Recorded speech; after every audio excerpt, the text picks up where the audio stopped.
Hello बच्चों, let's read the question. The question is using graphical means find an amplitude A of oscillation resulting from the superposition of the following oscillation of the same direction. ठीक है, दो हमें दे रखे हैं oscillation की equations और दोनों के superposition से जो resultant निकलेगा उसका हमको amplitude जो है वो निकालना है by using graphical method. तो x1 हमको दे रखा है 3 cos omega t plus pi by 3 और x2 हमको दे रखा है 8 sin omega t plus pi by 6. ठीक है, और हमें क्या निकालना है, रिजल्टेंट निकालना है. तो देखो इस क्वेश्चन को सॉल्व करने के लिए हमारा जो की कॉन्सेप्ट रहेगा, हमें क्या दे रखा है, हमें दे रखा है ग्राफिकल मेथड. तो ग्राफिकल मेथड से सॉल्व करने के लिए देखिए, अगर मैं इसकी एक जर्नल इक्वेशन लिखूं तो x इक्वल टू हमारा होता है a sin omega t plus phi. ठीक है, अब अगर मैं इससे कंपेयर करूं, यहाँ जो फाई जो होता है हमारा that is your phase difference. और दोनों जो इक्वेशन है, एक आपकी इक्वेशन जो है वो कोसाइन में है और एक आपकी जो इक्वेशन है वो किसमें है, साइन में है. ठीक है, अगर हम ग्राफिकल मेथड यूज नहीं करते तो हम सिंपली क्या करेंगे, दोनों इक्वेशंस को या तो साइन में कन्वर्ट कर लीजिए या दोनों इक्वेशन को कोसाइन में चेंज कर लीजिए और फिर हम क्या निकाल देते हैं, रिजल्टेंट निकाल देते हैं इजीली. ठीक है, तो इसके लिए अब हम क्या करेंगे, अगर हमें ग्राफिकल मेथड करना है तो हम दो एक्सिस ले लेंगे हमारी. एक हमारी हो जाएगी एक्स एक्सिस और एक हम ले लेते हैं वाई एक्सिस. ठीक है, ये हमारी एक्स एक्सिस हो गई और ये हमारी हो गई वाई एक्सिस. ठीक है, अब पहले वाली जो इक्वेशन है हमने क्या किया, एक एक्सिस चूज कर ली है और उसका ये यहाँ पर हमने ओरिजिन ले लिया है. अब सबसे पहले तो बनेगा ये वाला वेक्टर, 3 वाला वेक्टर, ये a1 हो जाएगा हमारे पास और ये a2 हो जाएगा और इन दोनों का ही हमको क्या निकालना है, रिजल्टेंट निकालना है, a निकालना है हमको. तो a1 हमारा 3 है और ये जो एंगल बना रहा है वो कितने का एंगल है, पाई बाय 3 का एंगल है. तो ये मैं यहाँ पर बना दूंगी इस तरह से, ये हमारा बन गया a1 का. ठीक है, और ये वाला एंगल आपका कितना हो जाएगा, पाई बाय 3 हो जाएगा. दूसरा वाला जो है वो 8 है.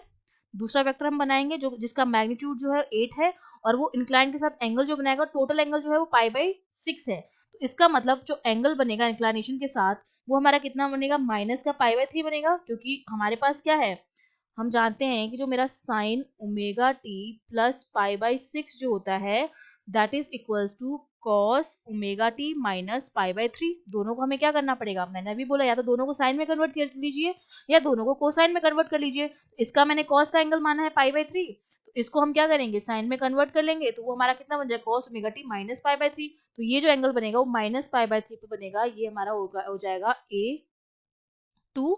ठीक है, इसका मैग्नीट्यूड 3 था, इसका मैग्नीट्यूड 8 है और ये वाला एंगल जो है वो आपका माइनस पाई बाय 3 का एंगल है. ठीक है, तो ये एंगल आपका हो जाएगा पाई बाय 3 और ये वाली पॉजिटिव एक्स होती है और ये वाली नेगेटिव होती है. तो ये हो गया हमारे पास. तो इन दोनों का अब हमें क्या निकालना है, रिजल्टेंट निकालना है. ठीक है, तो रिजल्टेंट जो निकालते हैं इस तरह से, अगर मैं यहाँ इनको ज्वाइन कर दूं इस तरह से, ये हो जाएगा हमारे पास. तो रिजल्टेंट जो हमारे पास मिलेगा वो यहाँ पर कहीं, यहाँ ये आएगा यहाँ पर. ठीक है, ये वाला जो हमारा होगा वो रिजल्टेंट होगा. तो हम जानते हैं कि जो रिजल्टेंट हम निकालते हैं वो हमारा क्या होता है, R square equals to A square plus B square plus 2ab cos theta. ये होता है रिजल्टेंट निकालने का तरीका. तो यहाँ से हमें रिजल्टेंट निकालना है. तो रिजल्टेंट हो जाएगा हमारे पास ये आर स्क्वायर की जगह a square which is equals to a है आपका, ये a1 था और ये a2 था, या इसको आप a मान लीजिए, ये b हो गया. a का स्क्वायर विच इज 3 का स्क्वायर प्लस b का स्क्वायर इट इज 8 का square plus 2 into a into b and cos angle जो आपका हो जाएगा टोटल वो हो जाएगा आपका 2 पाई बाई 3.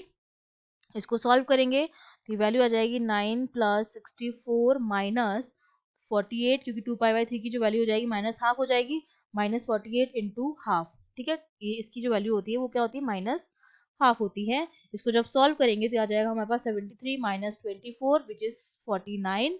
तो आर ए जो आ जाएगा वो रूट ऑफ 49 हो जाएगा विच इज इक्वल्स टू 7.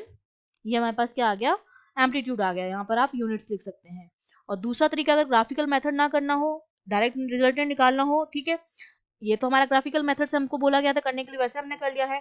अगर हम ग्राफिकल मेथड का यूज ना करें तो हम क्या कर सकते हैं, दोनों इक्वेशन को क्या करेंगे, कन्वर्ट कर लेंगे साइन दो, या तो दोनों को साइन में या दोनों को कोसाइन में, और उसके बाद हम क्या निकाल लेंगे, डायरेक्ट इसका एम्पलीट्यूड निकाल लेंगे. तो हमारा जो एम्पलीट्यूड आया वो कितना आया है, 7 units. I hope you understood well. All the best.